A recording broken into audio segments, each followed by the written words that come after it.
Ya. Eee, Kali ini memang saya bersama dengan ibu-ibu guru ya, tapi boleh ya saya menyebutnya teman-teman ya, biar saya agak muda sedikit gitu. Baik teman-teman, tadi sudah kita lihat bersama ya, sebuah film. Saya kadang merinding ya melihat ini, kalau melihat makna dari film tersebut. Dari penciptaannya, di Al-Quran, Quran surat 3 ayat 6, bahwa manusia itu memang unik ya. Dari ratusan ribu kromosom yang tadi kita lihat, itu disatukan bertemu dengan satu sel telur. Kenapa? Kekuasaan Allah itu sangat luar biasa.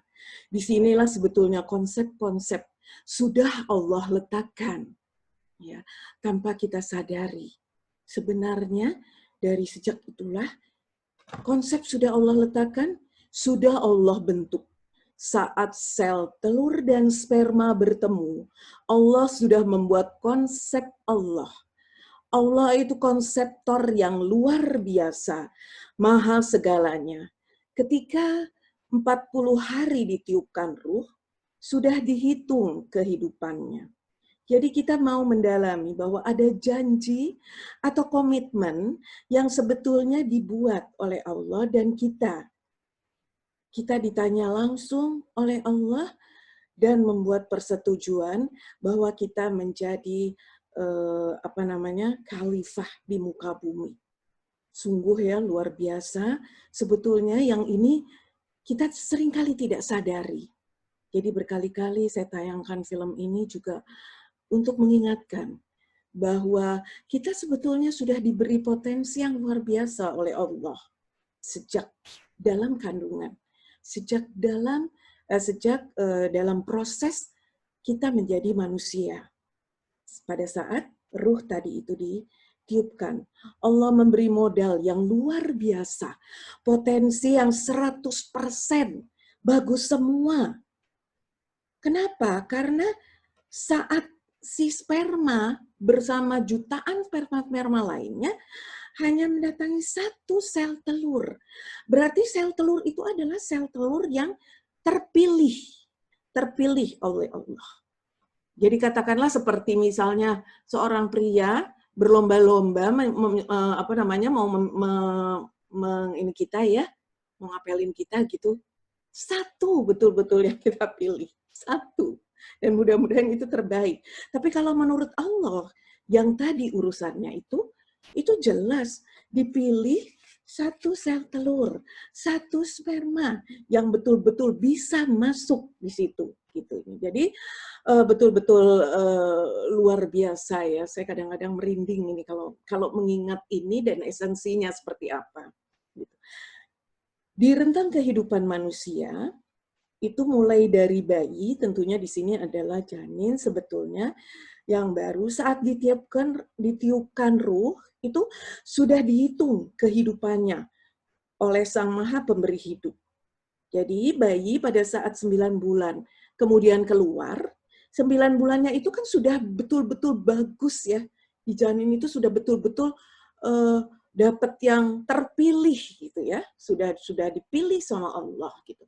Setelah dia keluar, tugas kita orang tua mau diapain itu si bayi, gitu kan? Sehingga disitulah pada saat keluar itu konsep diri mulai diberi warna oleh ibu dan ayahnya. Tadi itu Allah sudah memberi modal luar biasa. Potensi 100% bagus semua saat sel telur dan sperma bertemu. Sel telur kan kalau misalnya nggak bagus, itu kan gugur kan, nggak jadi.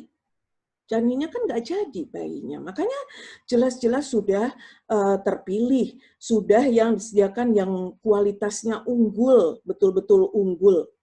Apalagi spermanya itu tadi hanya satu yang bisa masuk mengalahkan saingannya yang lain. Wow, berarti sperma itu gagah banget ya gitu.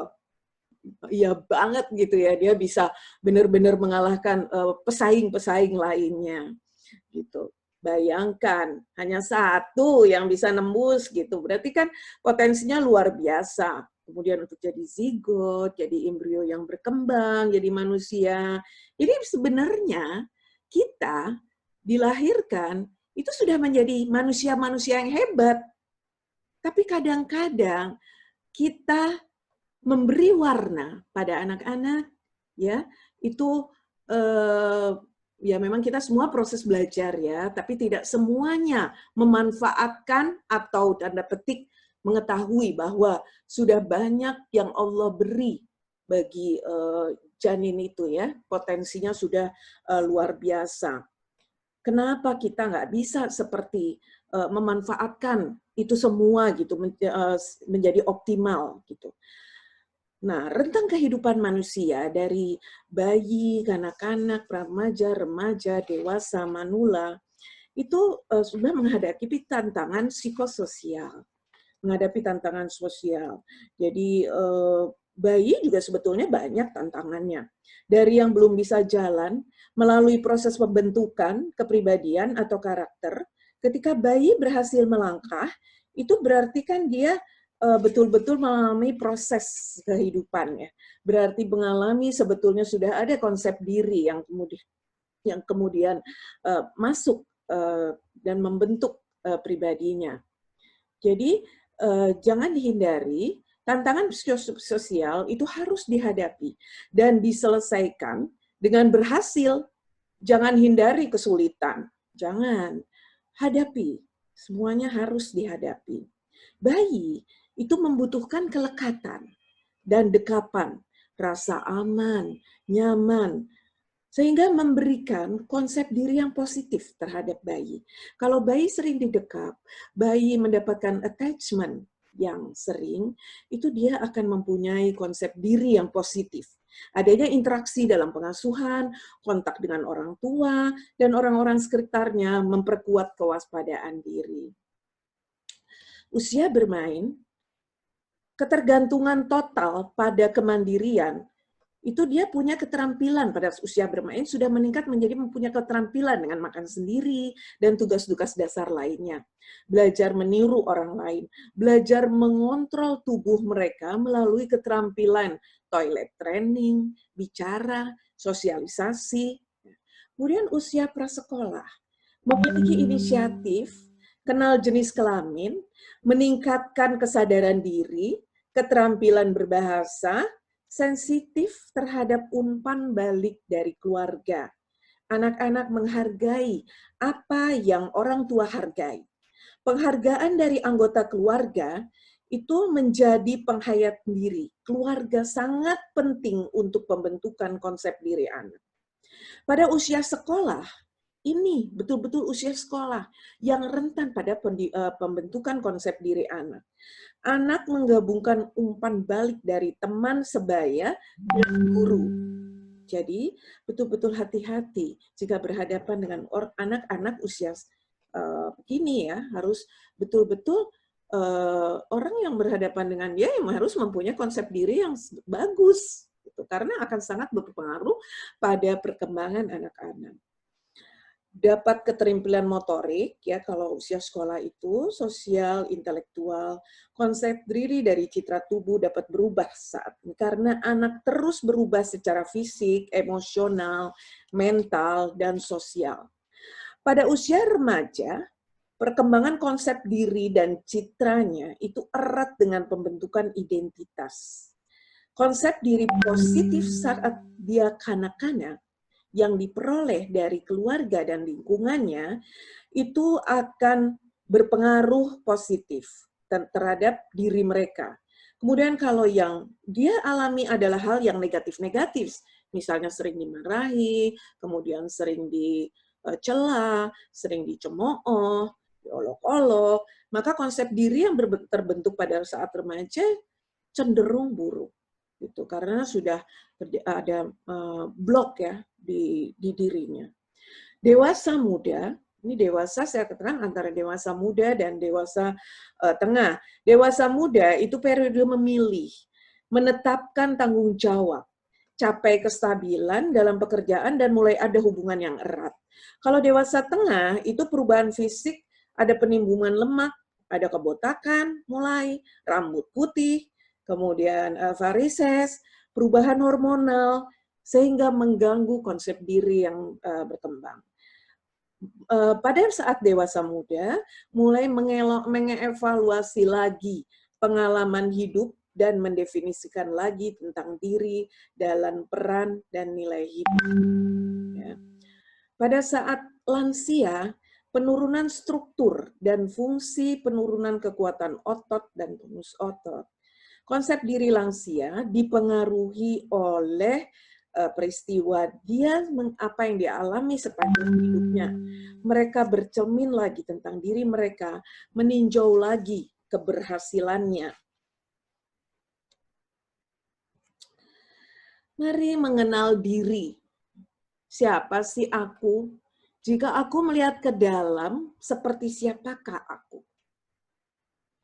Jadi aku kayak siapa ya? Misalnya suka main tenis, dan semua bilang, wah kamu jago banget ya main tenisnya. Gitu. Terus udah kayak pemain internasional aja nih, udah kayak Serena Williams misalnya. Gitu. Wah itu kan udah benar-benar itu membentuk satu konsep diri yang positif di dirinya. Jadi konsep diri itu kan dari diri dia sendiri, kemudian juga dari penilaian dari orang-orang sekitarnya, dari orang lain yang membuat konsep dirinya semakin positif.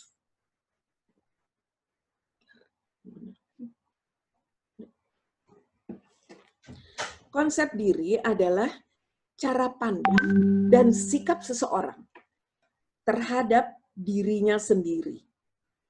Jadi konsep diri merupakan inti dari kepribadian seseorang, berpengaruh pada aspek kehidupan, termasuk juga pekerjaan. Ya. Jadi kalau kita dilahirkan kembali, ingin jadi sosok seperti apa ya kita? Lanjut bahwa konsep diri ada ilmu yang mengatakan bahwa konsep diri ini dari fisik, psikologis, sosial.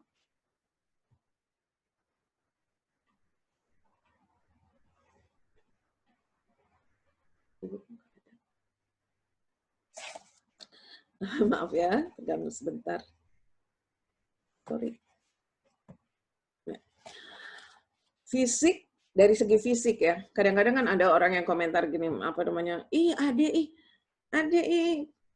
aduh hitam, walau manis ya tapi hitam. Ade jelek deh. Ade kok ini ya, gemuk gitu. Terus misalnya suami gitu bilang, kamu kok gemuk sih? Kurusin dikit deh gitu. Kamu tuh bener-bener gemuk deh gitu. Kadang-kadang jadi pikiran juga, oh iya gemuk ya, walaupun nanti juga cuek-cuek juga gitu. Tapi apa namanya? Kalau orang yang memang kurang ini ya, kurang struggle gitu, itu jadi pikiran banget itu disebut gemuk, apalagi misalnya, ih kamu keringatnya bau deh. Iya apa deh, bla bla bla gitu segala macam ya. Ada yang matanya sipit, adanya matanya belok, bibir tebal gitu, seksi apa gitu kan. Jadi itu kadang-kadang kalau terus menerus, maka itu akan menjadi ininya konsep diri dia gitu, bahwa oh saya hitam, oh saya putih, oh saya jelek, oh saya cantik gitu. Saya pernah mengalami ini di masa kecil karena saya hitam banget dulu waktu kecil. Kemudian adik saya putih, adik saya cantik, saya selalu kalau orang ketemu udah berdua gitu, selalu saya yang dilihat terus ini saya nggak di ini cuma dilirik aja terus udah gitu ini adiknya cantik ya gitu, terus saya dalam hati gitu.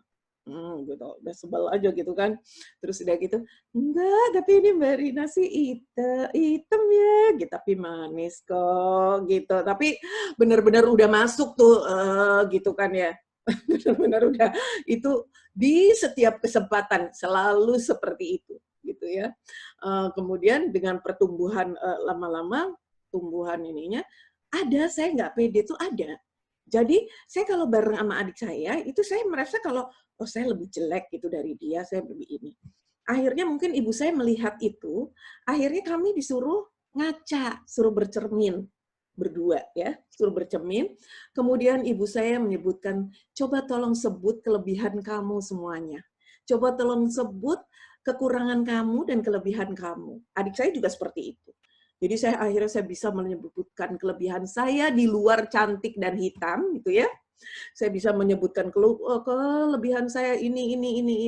Nah, gitu kan Mbak Rin, berarti semua orang punya kelebihan dan kekurangan. Berarti apa yang harus kamu ini explore? Akhirnya saya, waduh, jadi malah pede abis, jadi malah kepedean. Kadang-kadang malu-maluin. Tapi nggak apa-apa, pede aja lagi, sama ngapain juga ya, gitu kan. Itulah, jadi apalagi kita sebagai orang tua, tidak membanding-bandingkan, kemudian juga anak tetap semua anak kan punya kelebihan dan kekurangan masing-masing ya. Jadi kalau setiap hari misalnya disebut misalnya, aduh ini ya anak soleh, lo habis sholat atau apa dan bla bla bla lah ya, hal-hal baik lainnya, maka terus dia akan mempunyai konsep diri yang terus membaik, terus positif. Ya. Kemudian secara psikologis itu dikategorikan misalnya pemberani, pemalu, rendah diri, bahagia, cemas, takut, pemarah gitu ya.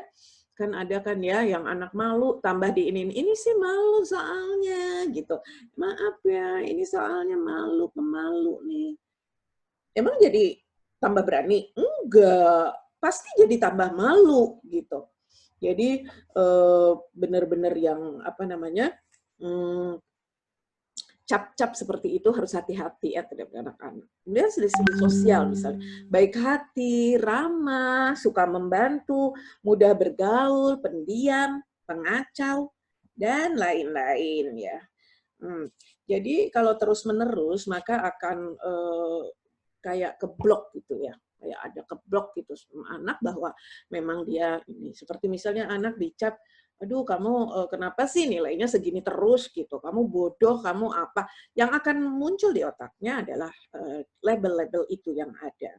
Maka hati-hati, yang Allah katakan juga kan, aku seperti prasangka hambaku, maka betul-betul lihat ya, betul-betul diingat-ingat gitu, hati-hati dalam berbicara.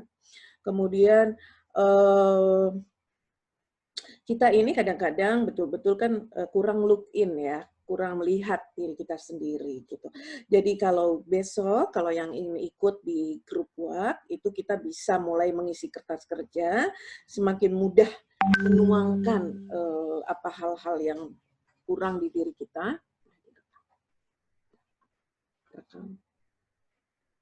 Semakin ini maka semakin apa namanya? Semakin kita bisa lebih ya mudah-mudahan terus ya yang hal busuk-busuk itu dikeluarkan, kemudian kita bisa mencapai kebahagiaan di diri kita. Slide ini memperlihatkan sebuah skema yang menjelaskan bagaimana konsep diri akan berdampak pada perilaku seseorang. Konsep diri berkembang sesuai dengan pengalaman hidup seseorang, bahkan dengan perjumpaan yang pribadi tertentu. Gitu. Jadi tergantung kita sering berjumpa dengan pribadi-pribadi seperti apa. Makanya seperti anak-anak juga kan kenapa kita harus memfilter ya. Mereka bergaul dengan siapa, kemudian ini karena sedikit banyak tetap berpengaruh pada pembentukan konsep diri kita. Dan kanak-kanak, anak-anak itu kan belum tentu menyaring, belum tentu memilih mana yang benar, mana yang baik dan buruk, dan dapat atau tidak dapat itu dilakukan. Dia kan masih meniru ya, jadi benar-benar yang hati-hati. Anak yang dilakukan pada saat kecilnya tidak senonoh, ditolak, menganggap tidak apa namanya berharga, maka dia akan penuh pesimis. Jadi ini berhubungan dengan antara konsep dirinya, kemudian menuju kepribadiannya yang berubah pada perilaku. Gitu. Seperti berlakunya teori Pygmalion Effect, itu seseorang punya kecenderungan untuk menjadi apa yang dikatakan orang. Ya, punya kecenderungan menjadi apa yang dikatakan orang, atau diharapkan orang lain terhadap dirinya. Jadi kalau misalnya orang lain sering memberikan afirmasi-afirmasi positif, maka dia menjadi semakin positif. Manakala orang sudah punya konsep diri tertentu, positif ataupun negatif, ia akan memandang dirinya sesuai dengan konsep dirinya. Jadi jika konsep dirinya positif, ia meyakini dirinya positif, maka dia meyakini bahwa kepribadiannya akan baik. Tingkah lakunya juga otomatis perilakunya berpengaruh dari kepribadian itu menjadi baik. Konsep diri yang negatif itu yakin kalau dia berkepribadian buruk, maka tingkah lakunya juga akan buruk. Gitu. Jadi konsep diri itu kan dibentuk dari pengasuhan ya, oleh orang tua atau orang-orang di sekitar kita. Jadi bagaimana merasa diri, kelompok yang selalu memberi apresiasi positif, misalnya, anak soleh, anak soleha, anak pintar, anak ibu yang cerdas, maka dia akan berkembang self-image-nya. Gitu. Jadi benar-benar lihat lagi ya ke dalam diri. Apakah selama ini aku sudah punya penghargaan yang tinggi terhadap diriku? Bagaimana kita sudah diberi konsep-konsep yang sebenarnya oleh Allah itu luar biasa bagus potensi dirinya. Bagaimana kita bisa dihargai dan menghargai diri sebetulnya, diri sendiri. Kita harusnya punya konsep diri dan harga diri yang tinggi. Karena sama Allah sebetulnya kita sudah diberi, sudah dikasih kontrak sama Allah jadi khalifah di bumi juga apa nggak luar biasa gitu ya. Nah, saat Anda atau saat teman-teman di depan cermin, apa yang teman-teman pikirkan mengenai diri teman-teman? Apakah melihat sosok pede, cantik, dan positive thinking? Saya tuh senang juga kadang-kadang ini karena dari kecil sama ibu saya suruh menilai di depan cermin. Jadi kadang-kadang tuh saya di depan cermin gitu suka senyum sendiri apa gitu. Yang kadang-kadang juga lupa dulu pernah ada tamu saya lagi senyum-senyum sendiri, ketahuan saya ngomong sendiri gitu, saya tahu. Tapi itulah jadinya yang membuat memang kita jadi menghargai diri sendiri, kita jadi percaya diri gitu ya, dan masukan-masukan positif dari orang lain juga kadang-kadang membuat saya yang misalnya nih ada, tapi bukan mau kita gimana ya kayak dia dipuji gitu-gitu, bukan sih gitu, untuk diri sendiri aja gitu sebetulnya, untuk memotivasi diri aja gitu. Oh ternyata kata orang aku begini, oh ternyata aku jadi semangat gitu, kayaknya jadi semangat, kayaknya aku harus berbuat sesuatu, kayaknya harus ini gitu ya. Gitu. Tapi kalau kita terus berpikir yang negatif-negatif kan bawah sadar kita juga dengar ya gitu atas perkataan-perkataan kita. Maka ya kalau bisa ya positive thinking aja deh gitu atas semua yang atas semua atas diri kita, bagaimana kita menilai diri kita gitu kan.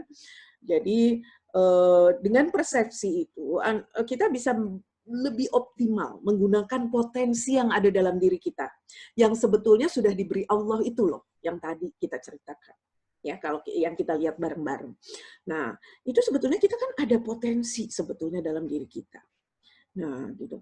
Atau misalnya lihat cermin, terus ngerasa minder, ragu, sedih, kok jerawat aku, kok aku tambah keriput, kok aku tambah gini, aku kok gendut, gitu. Sementara orang lain kok cantik, gitu. Ngapain ya mikirin kayak gitu? Gak usah lah, gitu. Semuanya juga punya kelebihan masing-masing, punya kekurangan masing-masing. Kalau yang jelas sih kelebihan saya berat badan. Itu jelas. Tapi saya bangga kok sama badan saya. Nyeneng-nyenengin diri aja sebenarnya. Jadi itulah self-image. Jadi bagaimana kita melihat diri kita. Itu self-image. Manusia selalu bertindak sesuai dengan persepsi tentang dirinya. sayangnya sering nggak pas, sehingga tepat. Jadi ada orang yang nggak pede, jadi diminta bicara di depan umum misalnya gitu ya, dia nggak pede, ngomong, udah mulai ngehindar aja kalau disuruh ke depan umum, udah menghindar aja, nggak mau gitu. Sebenarnya bukan karena nggak pede sebenarnya, tetapi salah memandang kemampuan yang dimiliki. Sebenarnya kita mampu kalau mau, gitu. Sebenarnya mampu, pede aja lagi, gitu. Nah, kalau nggak pernah mencoba, gimana kita datang pedenya? Kapan datang pedenya, gitu ya? Jadi pede aja lagi kalau ada apa-apa. Sama-sama manusia ini yang lihat, gitu. Tenang aja, gitu. Jadi memang karena salah atau salah menilai diri, ya. Nah, tentang self-esteem, bagaimana menghargai diri? Seberapa besar kita mencintai Anda, mencintai diri Anda, teman-teman mencintai diri teman-teman, itu seberapa besar? Semakin besar rasa cinta pada diri sendiri, maka semakin tinggi harga diri kita. Kalau kita cinta sama diri kita, ya kita semakin tinggi harga dirinya gitu. Kayak misalnya kita mematut-matut diri, pengen bikin kita cantik sedikit, pengen apa, ya nggak apa-apa lagi, biarin aja gitu. Artinya memang kita perlu menghargai diri kita sendiri. Gitu. Dan lakukanlah apa yang kita senang. Yang kita senang itu akan menjadi keluar ke diri kita gitu. Kayaknya ya walaupun tua-tua dikit juga kalau kita senang, banyak senyum, banyak apa kan, ya sekalipun mungkin ada masalah, ada apa, tapi nggak apa-apa juga lah, namanya banyak-banyak lah, senyum, bersyukur ya, itu betul-betul sesuatu yang itu akan keluar lah ya, inner beauty-nya keluar gitu. Jadi seberapa besar Anda menghormati dan menerima diri Anda apa adanya. Jadi kita misalnya kita punya kekurangan, kita terima diri kita, toh kita punya kelebihan lain gitu. Kita juga banyak kelebihan, kita terima gitu ya. Maka semakin besar kita menghormati dan menerima diri apa adanya, maka ya harga diri kita semakin tinggi, self-esteem kita semakin tinggi. Semakin kita menerima diri dengan baik dan menghormatinya, maka semakin tinggi harga diri kita. Pokoknya pede semua gitu ya. Gitu. Jadi benar-benar yang ini. Seorang ahli psikologi humanistik, Carl Rogers, memandang sifat dasar manusia pada pokoknya adalah positif. Dasar manusia itu positif. Gitu. Jadi bergerak ke arah kedewasaan, sosialisasi, dan aktualisasi diri. Diri merupakan serangkaian persepsi. Ya. Diri itu merupakan serangkaian persepsi. Keyakinan-keyakinan yang mengorganisir diri sendiri.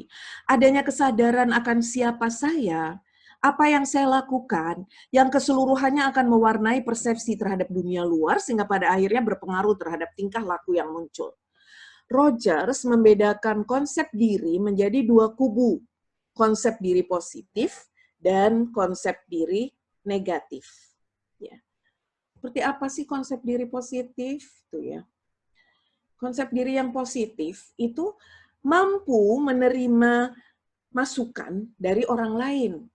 Ada ya orang yang kalau kita beri masukan gitu, wah kayaknya males denger, terus udah gitu udah cepet-cepet pergi atau gimana deh, pokoknya nggak nerima gitu ya. Nah itu dia nggak punya konsep diri yang positif kalau seperti itu. Jadi mampu menerima masukan dari orang lain, mampu memperbaiki diri, jadi yakin juga terhadap kemampuan diri sendiri. Jadi kalau yakin, itu orang berarti kan memiliki rasa pede, sehingga mampu dan yakin dapat mengatasi masalah yang dihadapi. Ada masalah kayak apa aja, udah pokoknya yakin aja lah gitu, sama bahwa kita bisa melaluinya. Gitu. Karena kalau kita berpegang pada maksudnya bahwa kehidupan ini ada yang ngatur ya, sebetulnya jalanin aja. Walaupun memang harus diatasi sebuah masalah, tapi jalanin aja, kemudian berpasrah diri, pasti ada jalan. Yakin, pasti ada jalan. Gitu. Yang jelas kalau kita sudah bisa begitu, kita kan tetap bahagia ya. Walaupun masalah berat, tapi tetap bahagia gitu. Kemudian hindari lari dari masalah. Jangan lari dari masalah ya. Kalau yakin itu, yakin akan kemampuan mengatasi masalah itu, percaya setiap masalah pasti ada jalan keluarnya. Percayalah, pasti ada jalan keluarnya. Hanya tinggal waktu dan semua berproses. Gitu. Sabar aja gitu. Tapi nggak hanya sabar-sabar aja. Maksudnya ya ada usaha lah gitu ya. Terus tahu persis apa yang diinginkan. Kalau orang yang berkonsep diri positif, dia tahu persis apa yang diinginkan dan apa yang akan dia kejar. Dia tahu persis. Ya. Mudah adaptasi dengan sifat orang lain. Jadi, sekalipun orang ada yang sifatnya begini, begitu, nyebelin, apa gitu ya, dia bisa menyikapinya dengan, ya tenang aja, bahwa memang semua orang nggak sama gitu ya, semua orang juga punya kelebihan, semua orang punya kekurangan. Kalau saya dalam berteman selalu berpikir bahwa setiap orang punya kekurangan, buang kekurangan orang ya, buang kekurangan teman kita, nggak usah dipikir gitu. Ambil kelebihan-kelebihannya sehingga kita menjadi kaya ya, menjadi pribadi yang kaya. Gitu. Jadi semua orang pasti punya kelebihan. Saya ingat dari perkataan orang tua saya bahwa sekecil apapun peran seorang tukang sapu jalanan, tapi kalau kamu mendengarkan apa yang dia katakan, mungkin itu nggak ada di pemikiran kamu, dan kamu akan menjadi lebih kaya. Gitu. Jadi kita selalu belajar dari orang lain. Gitu. Selalu kita mendengar dari orang lain. Itu membuat konsep diri kita menjadi positif. Itu kemudian setara dengan orang lain, merasa setara dengan orang lain. Jadi selalu merendah diri, tidak sombong, ya maksudnya nggak sombong, maksud kalimat itu ya, kalimat ini. Kemudian tidak mencela atau meremehkan siapapun, selalu menghargai orang lain. Menerima pujian tanpa meremehkan orang lain. Tanpa rasa malu ya menerima pujian, tanpa menghilangkan rasa merendah diri. Jadi meskipun menerima pujian ia tidak membanggakan dirinya, apalagi meremehkan orang lain. Ya, itu maksud kalimat ini. Kemudian menyelesaikan masalah sendiri, dapat menyelesaikan masalah sendiri. Sadar bahwa setiap orang punya keinginan dan pendapat sendiri. Mampu memperbaiki aspek kepribadian yang tidak disenangi oleh orang lain, dan memiliki harga diri. Orang yang berkonsep diri negatif, itu seorang individu yang tidak dapat menerima dirinya. Dia selalu menyalah-nyalahkan dirinya. Kemudian selalu merasa kurang aja sama apa yang dia miliki di dirinya. Gitu. Jadi dia selalu membandingkan dengan orang lain. Dia jadi minder ya. Jadi minder gitu. Kemudian ya jadi nggak nerima dirinya ya, cenderung merasa tidak disenangi juga oleh orang lain. Kemudian mudah menyerah ya, apa-apa mudah menyerah karena dia nggak merasa mampu gitu. Kemudian tidak pernah yakin pada kemampuannya. Tidak pernah yakin pada kemampuannya. Kemudian tidak responsif terhadap pujian, ya. Juga bersikap hiperkritis, cenderung bersikap hiperkritis. Artinya selalu mengeluh, mencela atau meremehkan apapun dan siapapun, gitu. Jadi kalau ini salah terus, orang lain berbuat apa sama dia juga salah terus.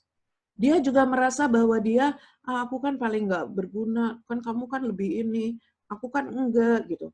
Aduh, udah capek deh kalau mendengarnya kayak gitu ya. Tapi memang semua orang punya potensi untuk mempunyai hal yang positif dan negatif. Yang penting bagaimana kita bisa mengatasi hal-hal itu. Gitu. Artinya kita bisa memilah-milah mana yang harus kita ini kan. Kemudian pesimis terhadap kompetisi. Jadi kalau disuruh kompetisi ya Ya susah ya, dia nggak pernah optimis gitu ya, jadi selalu menilai dirinya dengan negatif. Terus mengalami hambatan dalam berinteraksi dengan orang lain. Itu jelas karena dia selalu berpandangan bahwa orang lain itu tidak menyenangi dia, orang lain selalu menilai dirinya tidak baik, orang lain selalu dia merasa bahwa orang lain kok selalu lebih hebat dari dia gitu ya. Pokoknya hal-hal seperti itulah yang dia ini. Beberapa tokoh menginspirasi, di samping banyak tokoh lagi gitu, ini hanya beberapa yang saya jadikan contoh aja. Tokoh yang menginspirasi, yang mereka mempunyai konsep diri yang positif. Ya. Lihat yang paling sebelah kiri apa kanan ya kalau dari sana gitu, yang layarnya putih. Siapa itu? Yang suka terkenal dengan jargonnya, gitu aja kok repot. Gus Dur, ya. Kiai Haji Abdurrahman Wahid, Presiden Indonesia yang punya keterbatasan fisik. Stroke sejak 1998, penglihatannya minim, tapi tidak mengganggu pendidikannya yang di Universitas Al-Azhar Kairo, walaupun waktu itu nggak lulus, kemudian pindah ke Baghdad ya. Konsep dirinya itu positif. Dia jadi pemimpin dan meraih Rakmon Maksai untuk pemimpin apa namanya untuk kreatif pemimpin ya gitu ya. Jadi pede aja lagi gitu ya kalau dia sih gitu kayaknya pede aja lagi. Kadang-kadang pakai sarung, pakai apa cuek bebek gitu ya. Ya itu positifnya dia ya. Jadi dia punya konsep diri yang sangat positif sehingga meluncur. Kemudian Thomas Alva Edison, pendidikan formalnya itu hanya 3 bulan ya, Edison, karena dianggap idiot oleh guru, kemudian nilainya di bawah standar, nggak mampu berprestasi. Akhirnya siapa yang paling berpengaruh pada kehidupannya adalah ibundanya.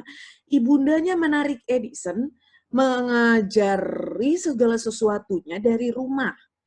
Jadi kasih sayang, pikiran positif ibunya, yang akhirnya membentuk konsep diri positif pada Edison. Ini kita, kenapa ini saya tampilkan ini? Dalam arti, kita juga setelah kita tahu tadi perjalanan sperma, ovum, dan sebagainya, itu tadi di film itu, kita sebagai orang tua tentu perlu dan harus menimbulkan konsep, membantu anak-anak kita memiliki konsep diri yang positif. Gitu. Ini aja mereka yang punya kekurangan-kekurangan ini, itu juga ternyata punya kelebihan lain. Jadi Allah itu nggak meletak, ada yang sebagian mengalami kekurangan, tapi sebetulnya ada potensi yang luar biasa lain. Gitu. Jadi semua orang punya potensi yang sudah Allah beri.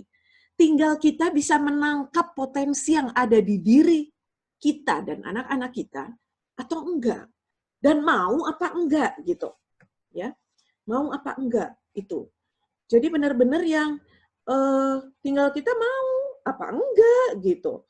Jadi iya tuh sampai mampu ya, Edison tuh mampu mengenali potensi dirinya, nggak peduli dengan apa kata orang, nggak peduli dengan apa kata gurunya gitu kan.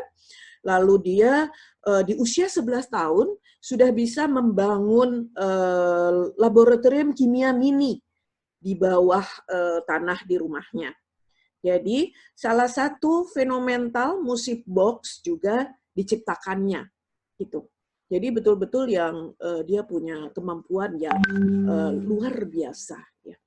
Kemudian Franklin D. Roosevelt, Presiden Amerika yang sudah 4 kali, itu terserang polio dan harus duduk di kursi roda sejak usia 39 tahun.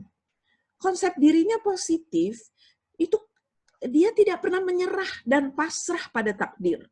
Jadi menyembunyikan berita kecacatannya itu dia sembunyikan pada rakyat dan media selama bertahun-tahun. Dalam keterbatasan fisiknya, ia mampu memulihkan negaranya dengan Great Depression. turunnya tingkat ekonomi dramatis. Ya, jadi benar-benar bisa mengembalikan negaranya. Itu luar biasa. Yang tengah yang pakai kacamata hitam, pasti semua kenal, Stevie Wonder, penyanyi, penulis lagu, dan produser rekaman. Ingat lagu ini nggak?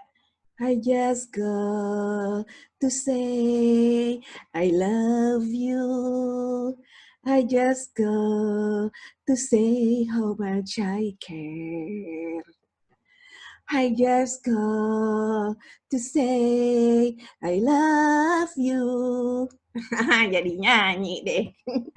Ayo Bu Ari nyanyi. Ia merekam 30 lagu hits yang mampu menduduki 10 besar top hits Amerika dan menang 21 Grammy Awards yang dicapai dalam keadaan buta. Coba, bisa kan?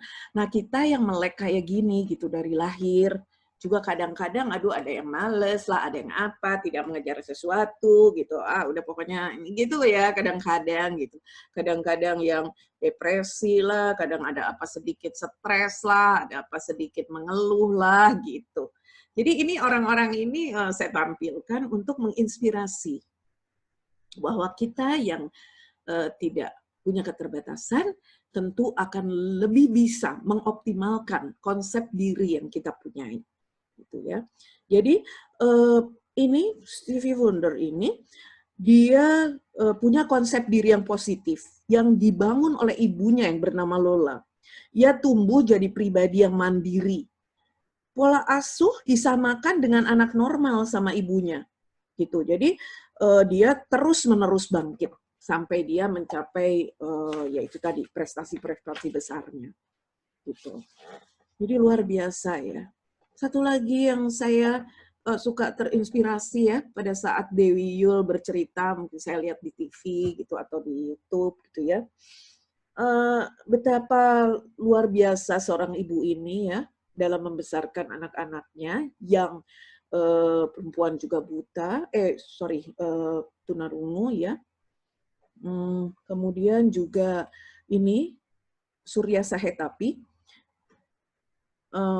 Ibunya luar biasa menghantarkan dia memiliki konsep diri yang positif. Penyandang disabilitas tunarungu ini berhasil lulus cum laude di universitas di New York. Itu contoh ya mereka dari keluarga dan masalahnya memiliki konsep diri positif. Apalagi kita, seharusnya kita bisa berbuat lebih banyak dari mereka. Seharusnya. Kalau mau, tapi harus mau. Kayak gitu ya. Jadi ini mudah-mudahan menginspirasi. Pundi-pundi jiwa, semua yang tadi diterangkan, itu akan tergambar di pundi-pundi jiwa kita sendiri.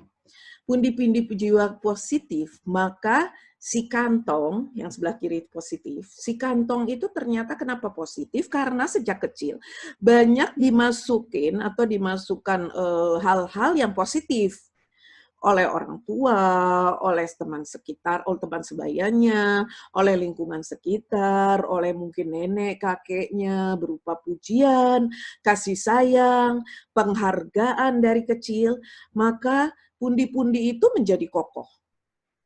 Jadi seperti misalnya kita memiliki seorang anak atau mungkin murid ya yang menginginkan punya binatang peliharaan, itu biarkan saja gitu karena akan melatih anak membangun self esteem karena dia menyayangi, memelihara, kemudian juga bisa kasih makan, dia bangga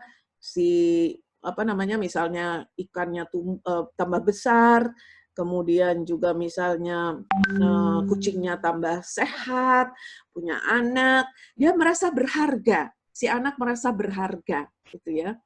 Jadi betul-betul ini kita juga beri penghargaan gitu ya kalau dia sudah berbuat baik gitu kepada anak.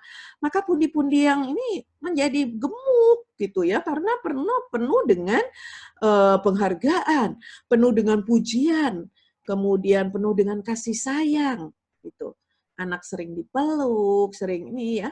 Jadi betul-betul yang dia memperoleh itu semua, entah dari kakeknya, dari pamannya, dari temannya, dari binatang-binatang peliharaannya gitu ya. Jadi benar-benar dia apa pundi-pundi ini menjadi positif. Kemudian kalau yang sebelahnya itu orang tua dan nenek, guru, kakek, kakak, paman dan sebagainya itu selalu mengecam, mencela, mengejek, ya, sehingga pundi-pundi itu menjadi kempot, menjadi menyusut. Jadi kasihan ya kalau anaknya apa namanya kalau anak kita atau anak murid kita ya jadi murung, suka stres gitu, sedih gitu. Kasihan lah ya, kita harus bantu. Jadi ini semua apa namanya seperti kita misalnya ya, seperti saya dulu juga kalau memasukkan sekolah saya selalu melihat bagaimana sih sekolah itu gitu. Bagaimana guru-gurunya dalam menyikapi sebuah masalah.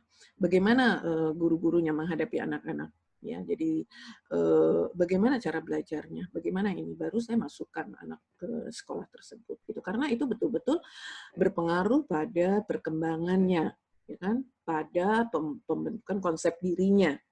Karena konsep diri ini akan masuk ke inner child mereka. Nanti akan dia jelaskan kemudian. Karena sekali kena, itu akan berpengaruh pada perkembangan dirinya. Ini yang saya sebut tadi, inner child. Mungkin udah pernah dengar ya. Apa itu inner child? Child itu anak-anak, inner itu di dalam. Anak-anak yang ada di tubuh orang dewasa. Segala perilaku saat masih kecil, ketika menerima hal negatif atau positif masuk ke dalam benaknya, anak-anak masih bekerja dengan alam bawah sadarnya. Belum bisa mengkritisi semua yang diterimanya. Otaknya masih belum matang. Sehingga apa yang ada langsung masuk. Hati-hati. Kalau diperlakukan tidak adil, semena-mena, kekerasan fisik maupun psikologi itu yang akan apa namanya mempengaruhi pertumbuhannya. Dan saat dewasa akan muncul inner child-nya itu akan muncul. Ada ya apa namanya yang cerita gitu kan, yang cerita. Kenapa ya katanya, saya ini sebetulnya orangnya pendiam, sebetulnya pendiam tapi saya ramah gitu. Terus apa namanya, saya tuh benar-benar inilah biasa-biasa aja deh kayak gitu gitu. Tapi begitu saya mengalami hal yang saya kecewa gitu, saya tuh bisa yang marah-marah sambil mukul, sambil apa. Saya nggak bisa membendung itu semua gitu. Saya nggak bisa menahan gitu. Sampai saya akhirnya nyesel banget. Kenapa ya saya melakukan itu gitu sama anak saya gitu. Kadang yang mukul, tiba-tiba yang nyubit gitu, apa gitu. Padahal dia orangnya sebetulnya lembut. Tapi begitu ada ini gitu ya, panas gitu, apalah gitu masalah, gitu. Apalagi masalahnya sebenarnya mungkin sama suami, bukan sama anak sebenarnya gitu. Tapi giliran anaknya rewel sedikit karena kecewa mungkin sama suaminya, wah langsung apa namanya yang jadi sasaran anaknya.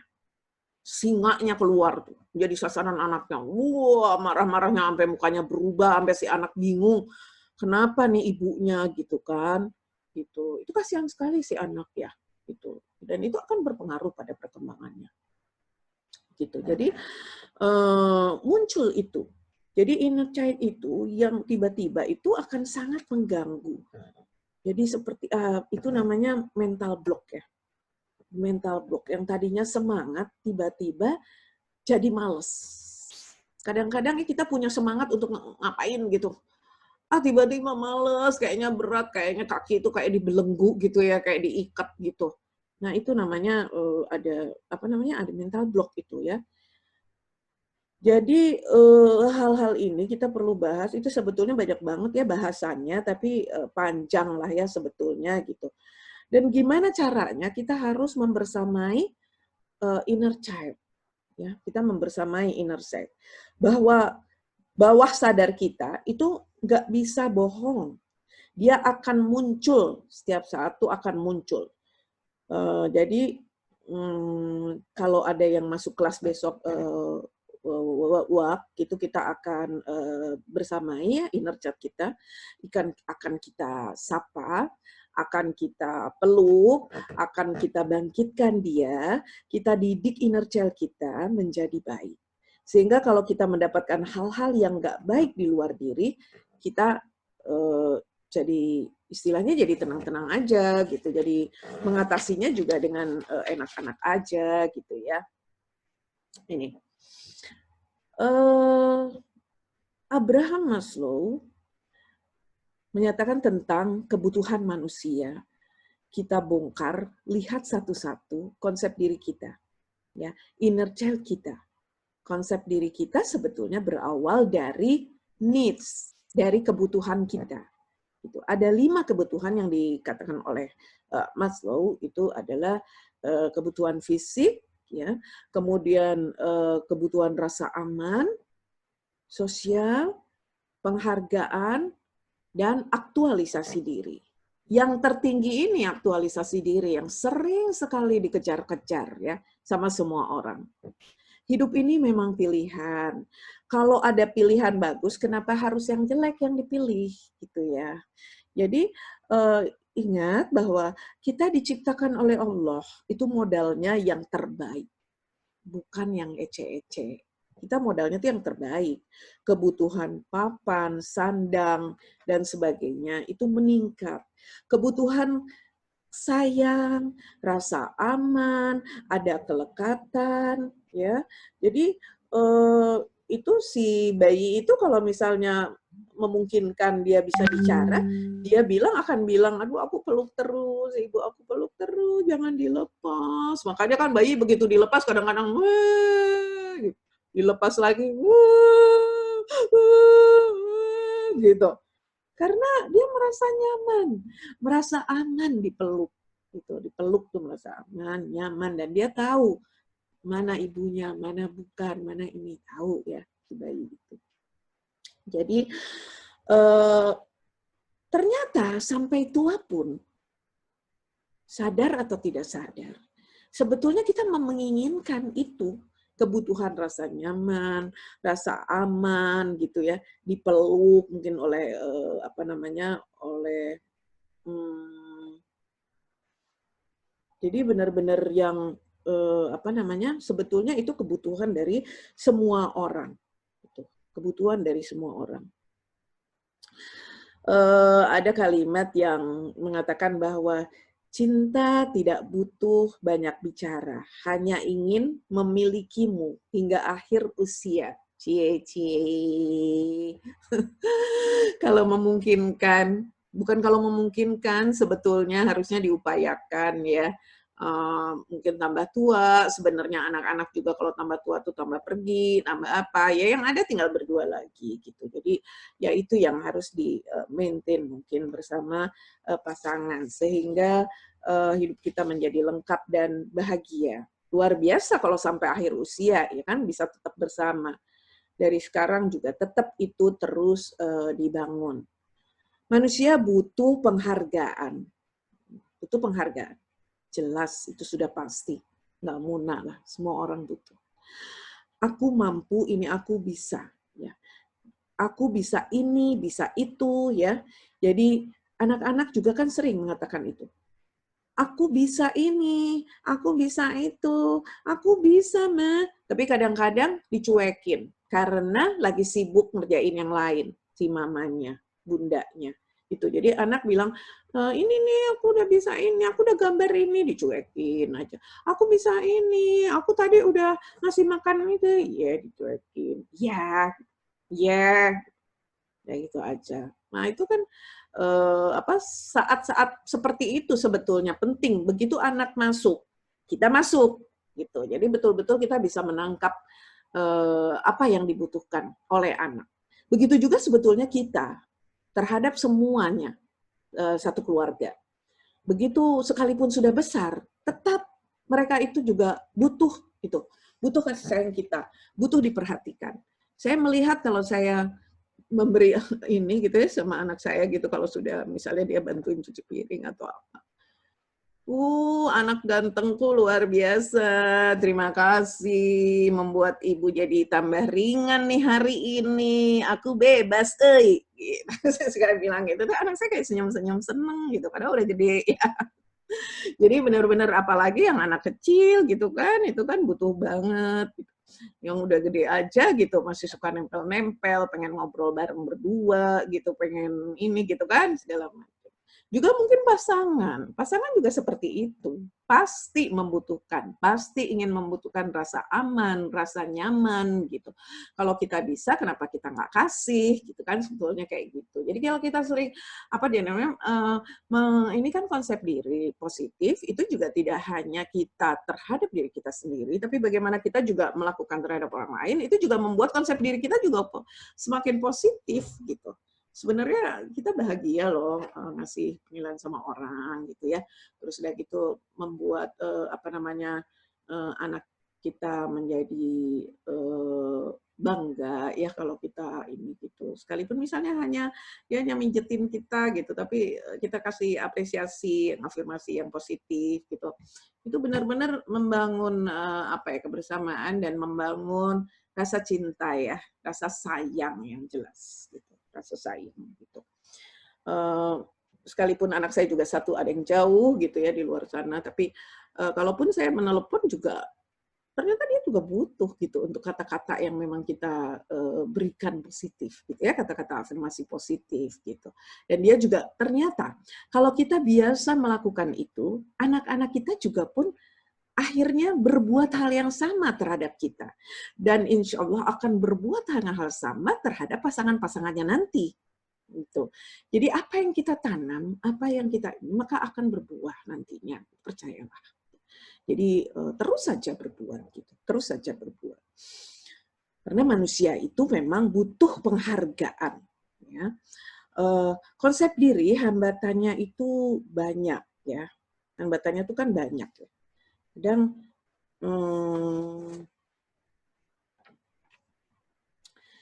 di rumah ya kita udah melakukan ini itu kadang-kadang merasa nggak dihargai, merasa suami kita cuek-cuek aja, apalagi adalah banyak ya yang curhat-curhat sama saya gitu misalnya apa namanya saya tuh udah ini saya berusaha pengen ngobrol, saya berusaha pengen apa, saya udah lakukan ini semua, suami saya hanya sama HP aja, gedek nggak sih bun gitu.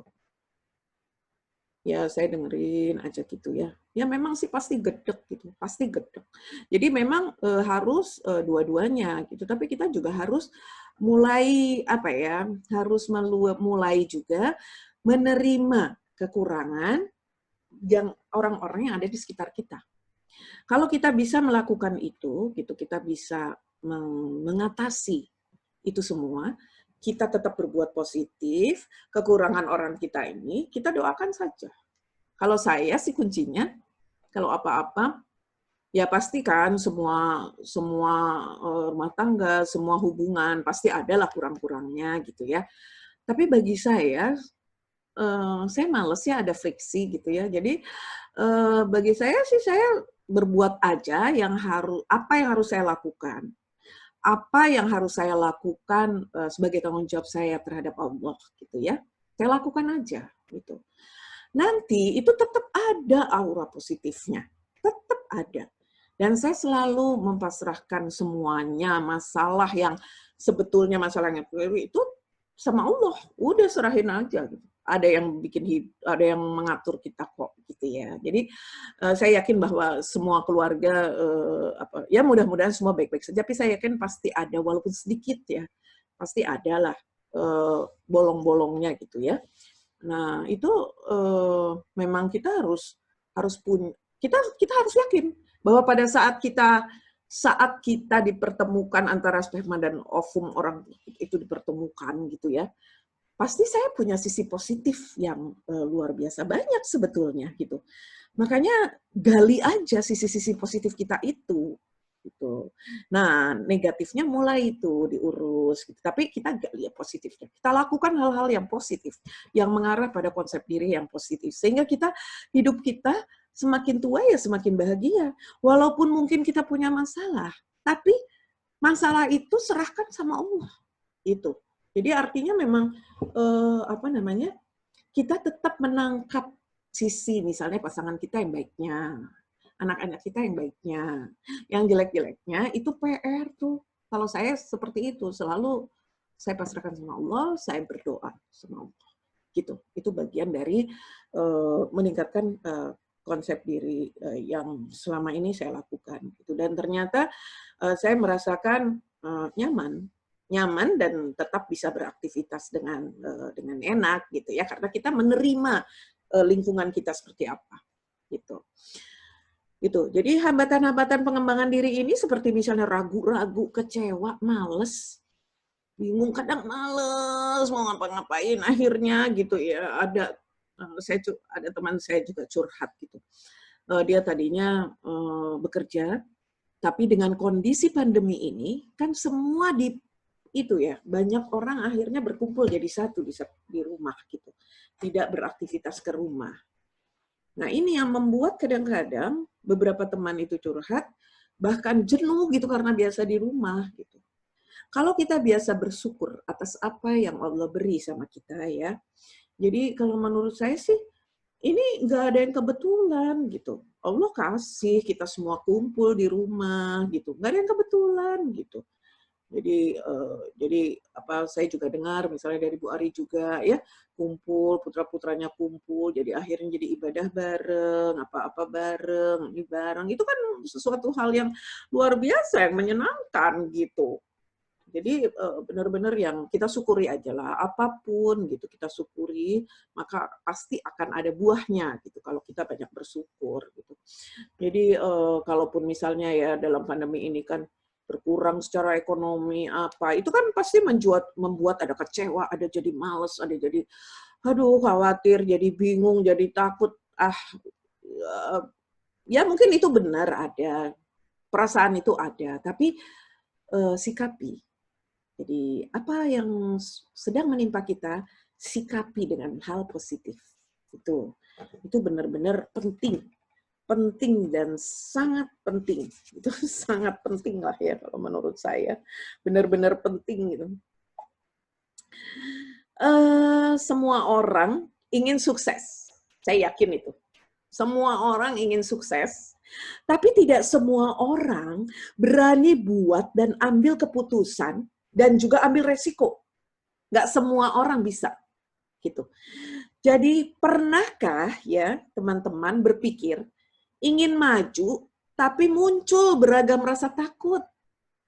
Mungkin ada yang pernah mengalami, ya mudah-mudahan sih enggak ya. Jadi kayaknya, aduh aku nggak bisa deh, aduh kayaknya ini susah banget, aku mungkin nggak bisa deh, aku ini gagal nih. Terus apa kata orang tentang aku ya nanti kalau misalnya ini. Kayaknya aku nggak bisa deh, nggak bisa pokoknya. Susah banget deh ini, nggak bisa deh, nggak mungkin gitu. Padahal ide Anda itu sebetulnya luar biasa, hanya nggak dikeluarin. Gitu. Akhirnya tiba-tiba ide-ide itu sebenarnya, itu kan ide aku, itu kan ide aku, kok gitu sih, kok diambil sih sama dia. Akhirnya dieksekusi sama orang lain. Kalau udah gitu, aduh gitu. Jadi benar-benar kan, apa namanya, kadang-kadang mungkin ada lah yang mengalami ini ya, kadang-kadang aduh ragu untuk ngomong, aduh ragu ya untuk ini, aku nggak berani, aku kayaknya nggak berani ngacu, nggak berani bilang, gitu. Tiba-tiba udah diambil sama orang, padahal itu benar, itu aslinya ide kita. Terus kadang-kadang gini kita ngobrol ya, saya pernah tuh ngalamin juga sih dulu, kayak misalnya ngobrol nih sama teman saya, kayaknya ada sebaiknya itu tuh gini. Tapi di forum saya nggak ngomong, gitu. Sebaiknya itu. Tiba-tiba dia di forum tuh dia ngomong, itu ide saya padahal, bukan ide dia, ide saya. Aduh, gedek banget. Dalam hati, aduh, coba tadi aku yang ngomong. Bener, terus dia naik. Gitu ya. Jadi artinya itu kadang-kadang kita mengalami hal-hal yang seperti itu ya. Jadi ini harus dilatih untuk kita bisa keluar dari permasalahan-permasalahan ini ya. Nah ini teman-teman, aduh jadi pengen ke Pekalongan deh naik kereta. Teman-teman, ini gerbong busuk melepas masa lalu ya. Jadi yang membuat kereta itu jalannya lambat, itu karena ada aku yang ragu, khawatir, benci, malu, dendam, takut, curiga, bingung, bla bla bla. Banyak hal, gitu ya. Jadi, kalau kayak gini gambar kayaknya gampang aja bisa dipotong, klek klek klek klek, gitu. Tapi kalau aslinya sih sebenarnya ngemotongnya itu kan luar biasa ya, apalagi udah lama banget gitu. Apalagi udah kayak saya yang usianya udah 50 up gitu ya. Jadi benar-benar yang gerbong busuknya tuh udah banyak banget gitu ya, udah numpuk gitu.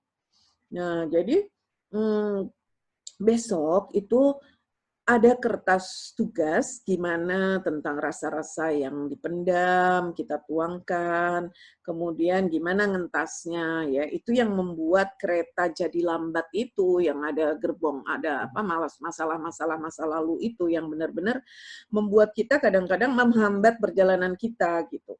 Jadi kadang-kadang sebetulnya kita tuh udah mau sukses, ada lagi kehambat kayaknya gimana gitu kayaknya. Ini kayaknya kayak saya juga masih ada nih kayak gitunya gitu ya.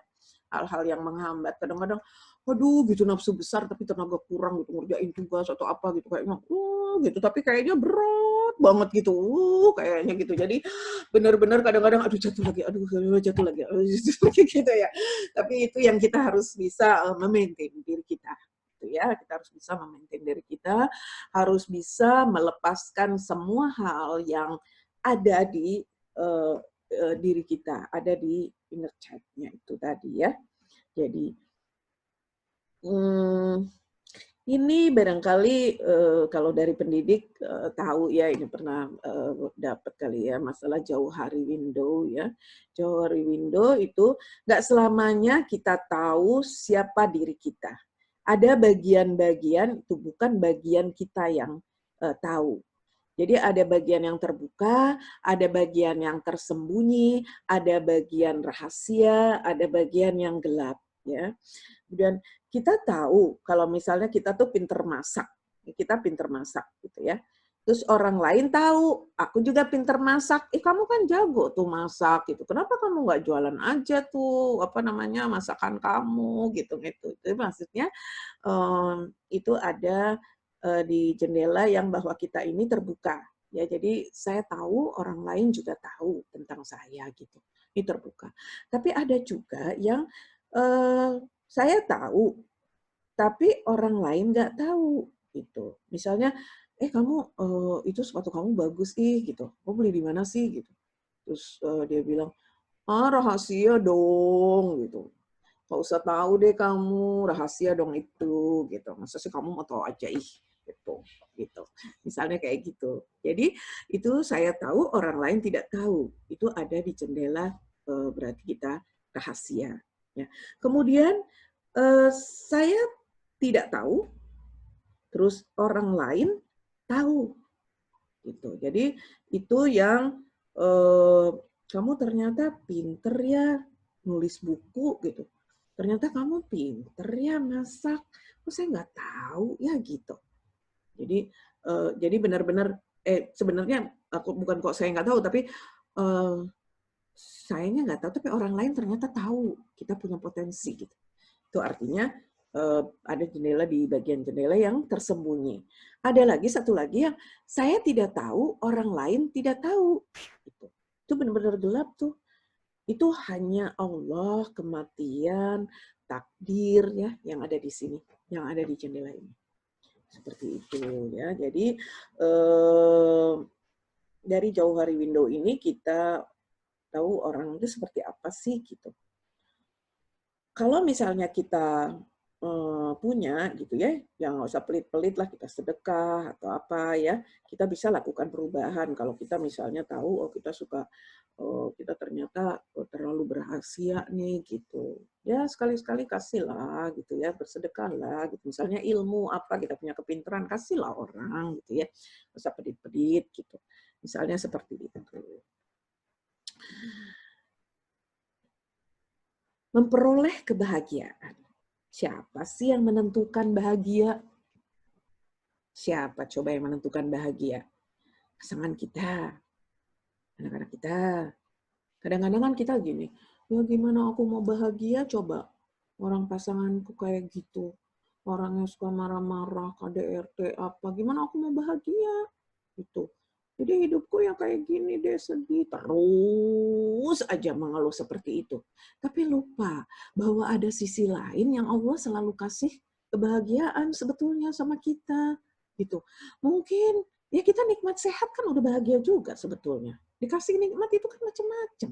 Banyak hal, banyak kenikmatan yang kita terima.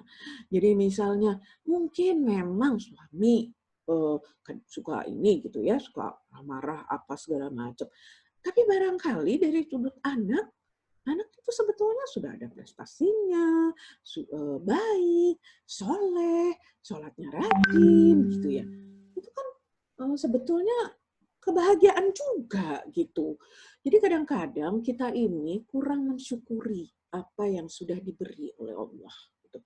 Kita ngeluh aja.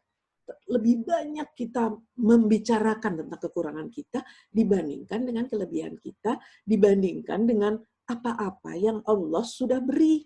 Gitu. Ya, jadi bersyukur pada Allah sang pemberi amanah.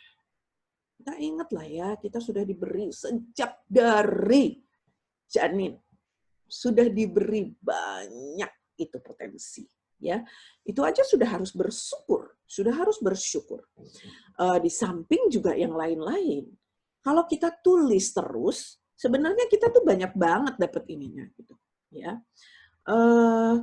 terhadap pasangan, terhadap anak. Kalau saya sih selalu menuliskan kebaikan-kebaikan apa yang dia sudah lakukan bagi saya, gitu ya.